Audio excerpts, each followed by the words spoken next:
Teruntuk Bagus, Hani, dan Farel, kalian ditugaskan untuk mengantarkan misi perdana JJS Mudik 2024. Kalian akan menemukan amplop di mobil masing-masing. Surat yang wajib kalian antarkan ke seorang tokoh penting di Klaten.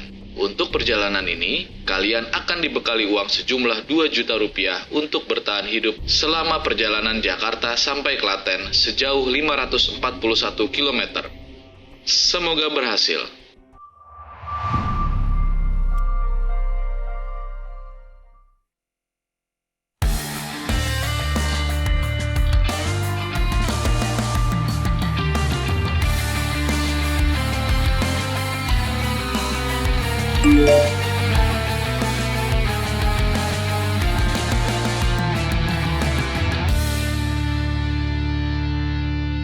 Halo Sobat Seva, balik lagi di channel Seva by Astra. Hari ini spesial banget nih Sobat Seva, karena kita mau mudik perdana Seva 2024. Tepuk tangan dulu dong. Nah, malam ini kita akan melakukan perjalanan dari Jakarta ke Klaten. Selain itu, kita juga dikasih misi spesial yang mana harus kita solve sepanjang perjalanan. Nggak cuma itu, kita dikasih bekal masing-masing 2 juta, bener nggak? 2 juta. 2 juta. Dan tadi kita baru dapat brief dari sosok yang misterius banget. Doakan kami ya Sobat Seva ya.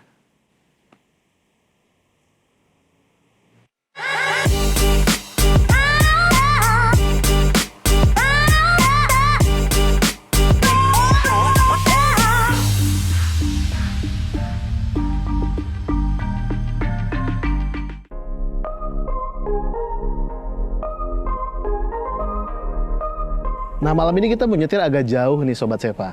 Ke Klaten ya, udah di-mention di awal tadi. Itu sekitar 541 km menurut Google ya. Dari titik keberangkatan kita nih di daerah Lebak Bulus, Jakarta Selatan, all the way to ke Klaten.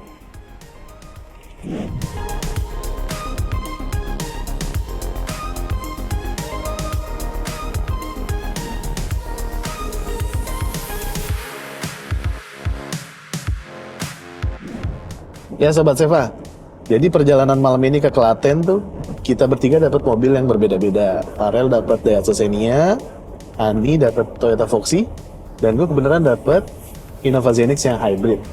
Nah, mobil ini tuh tahun lalu sempat jadi obrolan banget karena saking tingginya antusias, masa tunggunya sampai berbulan-bulan gitu ya. Bahkan sampai ada yang setahun gue dengar-dengar gitu.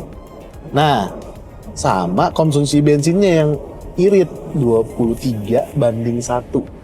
Malam ini gue pengen buktiin langsung tentunya dengan gaya berkendara gue sendiri ya ke Klaten. Stay tune Sobat Seva.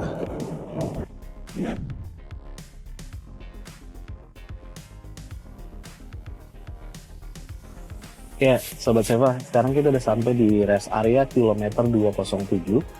Nah, kali ini kita mau istirahat karena seperti yang kita ceritain di awal, kita mau mensimulasikan perjalanan ini tuh kayak mudik sama keluarga gitu ya.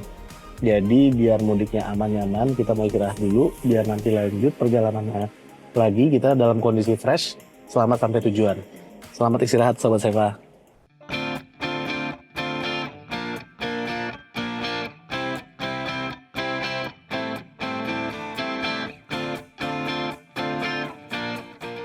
Oke Sobat Seva, nah habis istirahat tadi kita mau lanjutkan perjalanan nih. Nah, cuman kali ini di posisi driver gue digantikan dengan kawan saya, Bapak Jojo. Mohon bantuannya Pak Jojo. Siap Pak Bagus. Dan saya akan coba mereview apa rasanya di posisi passenger di Innova Zenix ini. Stay tune terus Sobat Seva. Bang, bangun bang. Iya. Ini mobil Zenix memang enak banget ya. Bukan cuma di posisi yang nyetir, di posisi penumpang juga enak banget. Sampai terlelap tidur. Lanjut tidur lagi Sobat Seva.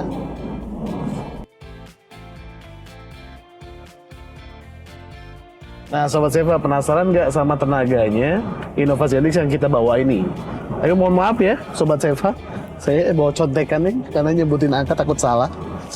Jadi di mesin hybrid ini itu tuh mesin bensinnya bertenaga 152 PS dan torsinya 187 Nm. Belum lagi dia ketambahan tenaga dari motor listriknya. Nah, Toyota sendiri ngeklaim Tambahan tenaga dari motor listriknya itu bisa sampai dengan 113 PS dan torsinya 205 Nm. Jadi kalau di total nih Sobat Seva, mesin hybrid ini itu tuh bisa bertenaga 265 PS dan torsinya 392 Nm. Berlimpah nggak tuh sumber tenaganya? Nah kalau ngomongin konsumsi bensin, sebenarnya kita belum bisa menilai ya, karena kita masih di tengah perjalanan, belum sampai ke tujuan. Dan saat ini saya sedang bergantian juga menyetir dengan kawan saya. Nah tapi yang menarik dibahas adalah katanya ada obrolan di luar sana bahwa mobil hybrid itu cenderung lebih boros kalau dibawa keluar kota, karena gaya berkendara kita cenderung lebih ngebut, jadinya EV mode-nya tidak terlalu sering terpakai.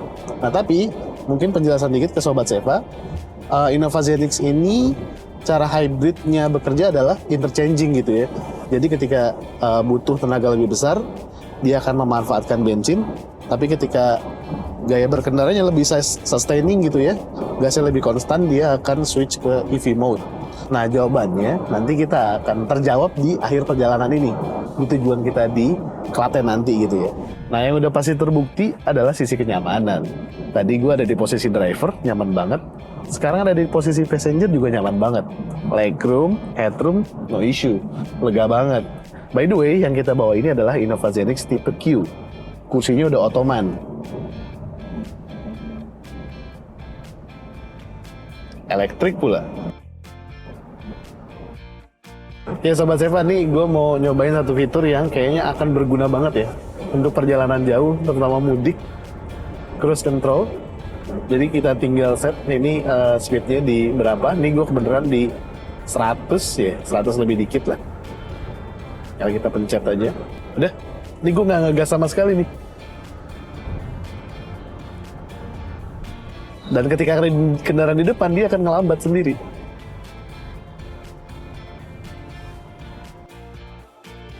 Ya Sobat Seva, tadi malam kita berangkat dari Jakarta itu sekitar jam 10:30. Sekarang ini jam menunjukkan jam 5:30 pagi. Bisa dilihat itu mau sunrise ya, bentar lagi. Ini kita udah sampai di daerah Pejagan. Jadi nanti kita di next rest area kita akan berhenti lagi untuk nyari sarapan. Kira-kira di mobil yang lain lagi pada ngapain ya?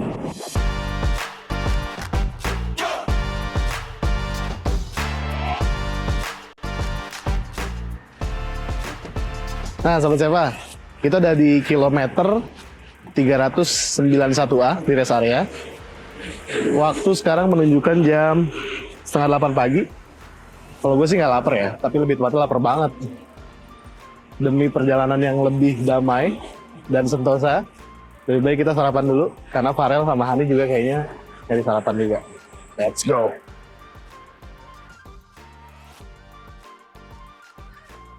Habis milih-milih, Sobat Seva, jadi kayaknya gue pilih Soto Kudus. Karena sesuai grup di awal ya, gue kan budgetnya menengah. Hani bisa yang paling bebas, Farel mungkin yang lebih sederhana justru. Udah lapar banget sih, tentunya Soto Kudus ya Sobat Seva.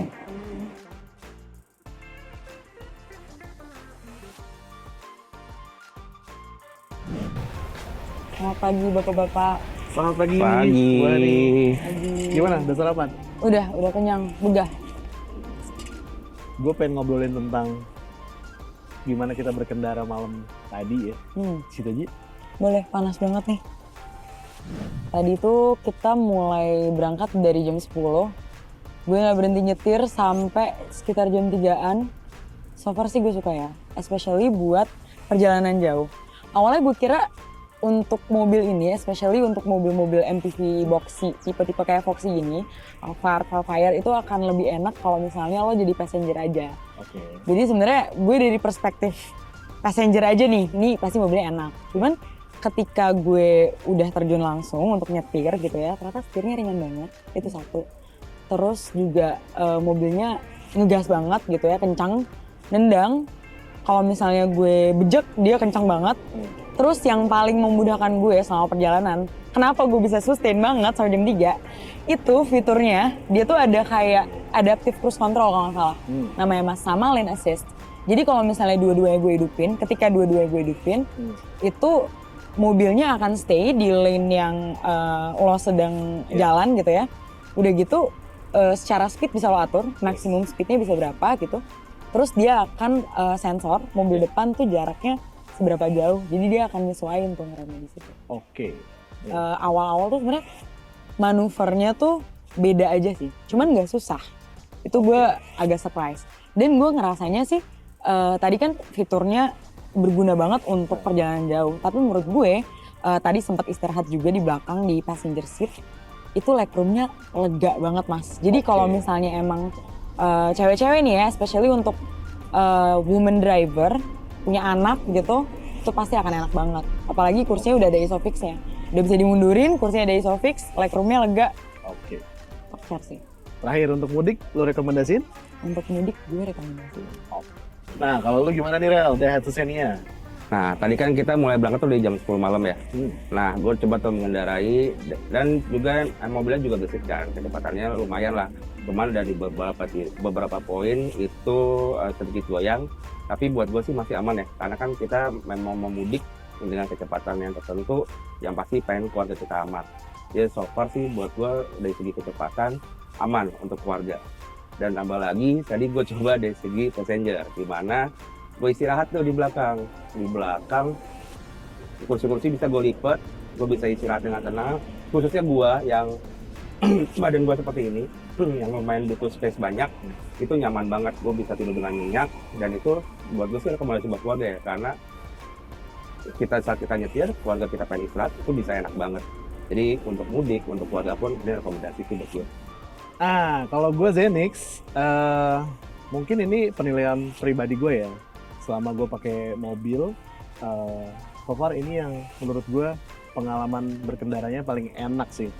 Tadi kita sempat lewat MBZ yang bergelombang, itu tuh kayak solid banget, bantingannya empuk. Terus juga responsif gasnya. Kalau mau nyusul tuh gampang bermanuver-manuver gitu ya. Dan perjalanan kita so far sampai Kendal itu tuh lumayan nggak berasa gitu karena tarikannya mantep gitu si Zenix. Space-nya juga tadi gue nyobain di posisi driver, terus sempat gantian juga ada di posisi passenger. Itu legroom nggak ada issue, headroom nggak ada issue. Terus bisa selonjoran enak banget, bisa istirahat gitu sih. Belum lama ini kan gue juga road trip juga ya. Sampai di titik ini sih sebenarnya memang dia lebih irit dibanding mobil sebelumnya yang gue pakai di road trip sebelumnya yang bensin doang. Yang ini hybrid itu lebih irit karena memang gue nggak selalu konstan ngebut gitu ya. Ada kalanya gue nggak terlalu ngebut. Nah itu tuh kan memang dia pakai switch ke EV-nya ya, changing gitu. Kira-kira lo rekomendasi nggak nih untuk mudik? Gue rekomendasi banget dan gue secara pribadi pengen banget punya mobil ini. Sama, gue juga. Oke, menarik nih ya Sobat Seva. Ini opininya baru sampai Kendal. Kita lihat berubah atau enggak pas sudah sampai ke kampung halaman. Ya. Kita udah tinggal berapa lagi jarak? Kurang lebih kita sampai ini itu ada di titik 291 km ya. 300 Iya, 300-an lah ya. 391 Iya. sorry. Masih ada sekitar 200-an kilometer lagi yang akan kita tempuh sampai di Klaten. 2 jaman lagi. Yes. Kita lihat aja kali ya perjalanannya. Let's go.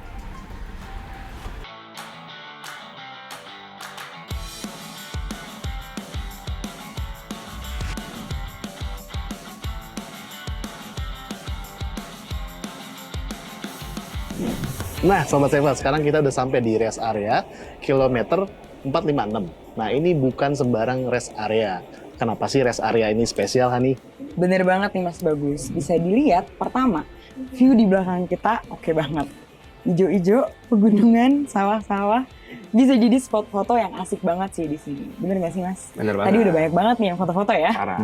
Yang kedua, ini rest area satu-satunya yang punya connecting bridge. Tadi kita lewat connecting bridge-nya untuk ke area yang B juga ya? Betul. Oke, nah jadi kalau misalnya Sobat Seva mengunjungi Resta Pendopo bisa ke 2 area sekaligus dengan connecting bridge. Yang ketiga, fasilitas yang disediakan di sini nggak kaleng-kaleng ya. Bersih banget Ya, dan parah. lengkap banget. Gitu. Yang nggak kalah penting juga, terakhir nih, Resta Pendopo KM 456 ini hasil dari kolaborasi Astra Property, Astra Infra, dan Sarana Pembangunan Jawa Tengah. Dan kita juga ada challenge nih untuk membeli buah tangan untuk tokoh dari Klaten yang akan kita temui beberapa saat lagi. Betul. Penasaran nggak nih Sobat Seva? Penasaran? dong. Penasaran? Penasaran dong. Stay tune ya. Let's go. Let's go. Oke Sobat Seva, sesuai challenge tadi ya. Gue harus beli buah tangan untuk toko spesial di Klaten. Nah gue lagi nyari nih. Karena budget gue beneran yang medium. Kita lihat budget kita masuknya ke yang mana. Let's go.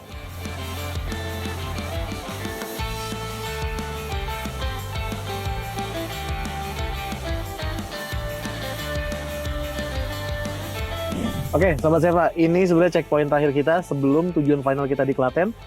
Tadi challenge-nya juga sudah kita penuhi. Di Resta Pendopo ini kita beli buah tangan buat tokoh spesial di Klaten yang akan kita sambangi sebentar lagi. Let's go!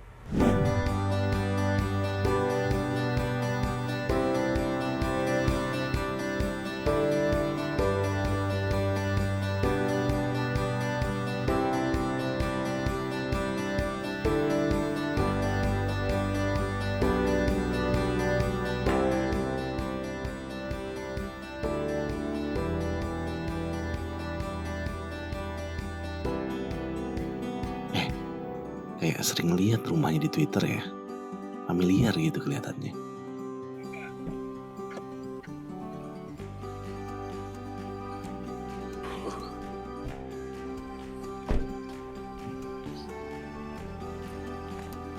Assalamualaikum. Assalamualaikum Mas, apa kabar? Guten Morgen.